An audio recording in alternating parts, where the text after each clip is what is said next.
just a quick video.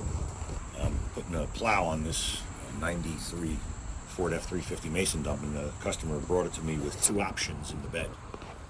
Here's one option, and this is really the reason for the video.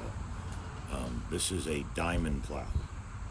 Not a Meyer diamond, not an MD2, not a diamond edge, an actual diamond. You don't see these very often. In fact, I saw this one years ago, apparently, because looking closer, it's got one of my stickers on it. I definitely didn't sell it, so it had to be for service.